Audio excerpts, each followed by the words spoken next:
Xitoy Tashqi ishlar ministri Wang Yi Amerika prezidenti Jo Baydenning klimat alohida vakili Jon Kerri bilan ko'rishganda Amerika-Xitoy munosabatining nacharlashishining klimat o'zgarishiga qarshi hamkorlikqa positiv ta'sir ko'rsatishi mumkinligini aytgan. Xitoy Tashqi ishlar ministrligining bayonotiga qaraganda, Tashqi ishlar ministri Wang Yi Sin yig'ini orqali Kerri bilan ko'rishgan. Kerri Amerikaning klimat o'zgarishi masalasida butun dunyo bilan hamkorlashishni xohlaydiganligini bayon qilib, Xitoyni bulg'ama qo'yib berishni azaytish uchun qo'shimcha tadbir qo'llanishga chaqirgan. Afg'onistonga hokimiyatni o'tkazib olgan Talibanlar o'zlarining eng muhim hamrohining Xitoy ekanligini, Turkiya va Qatarning Kabul aerodromini qaytadan ishga kirishtirishi uchun tayyorlik qilayotganligini e'lon qildi. Taliban bayonotchisi Zabihullah Mujahid Italiyaning Cumhuriyet gazetining ziyoratini qabul qilganda, Afg'oniston iqtisodini taraqqiy qildirish va davlatni qayta qurish uchun o'zlarining xalqaro munosabatini yaxshilab, dunyodagi barliq hukumatlar tomonidan e'tirof qilinishi kerakligini o'tirib qo'ygan. Rossiya Tashqi ishlar ministrligining bayonotchisi Mariya Zakharova silliq yig'in orqali o'tkazilgan haftalik axborot e'lon qilish yig'inida Amerika bilan Ukrainaning munosabatini baholadi. Zakharova Ukraina prezidenti Amerikani ziyorat qilganligini tilga olib mundaq dedi.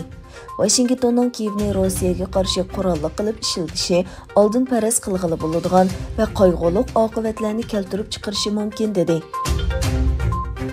Tesla oldinqayda yer shari o'zak krizisi sababidan eng muhim bozorlarning biri bo'lgan Shanxaydagi zavodida ishlab chiqarishni vaqtliq to'xtatgan. Xitoy virusi yuqumi sababidan elektronlik mahsulotga bo'lgan ehtiyojning eshishi sababidan boshlangan o'zak krizisi mashina sanoatiga davomli ta'sir ko'rsatmoqda.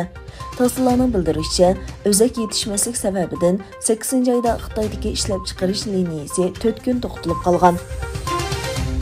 Xalqarodagi dangliq tadqiqotchilar va advokatlar 1-sentabr kuni Angliyadagi siyosiyonlar ham kishilik huquq tashkilotlari bilan birga cho'ng ko'lamlik yig'in o'tkazib, Xitoy hukumatining Uyg'urlarga qaratgan irqiy qirg'inchiligi va buni to'xtatishning yo'llarini muzokara qilishga boshlagan.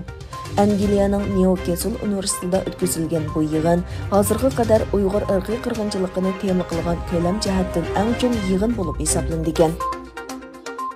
İgilinishicha, Kashmirning ko'zga ko'ringan rahbari Sayyid Ali Gaylani Hindiston soqchilarining nazorati va qattiq bexatarlik tadbirlarining soyasi ostida dafn qilingan. Kashmirdagi Hindiston hokimiyatiga qarshi kurash qilgan Gaylanining uzun yillik umri nazarband ostida o'tgan bo'lib, uning vafotidan keyin oilasidagilar meyit namozi o'qiladiganligini e'lon qilgan bo'lsa-mu, lekin soqchilar boshqalarning qatnashishiga yo'l qo'ymagan. Eda nomli qora bo'ron Nyu-Yorkda qattiq yomg'ir va kelkun ofatini keltirib chiqardi. Nyu-York va uning atrofida kam deganda 9 kishining qazo qilganligi xabar qilindi.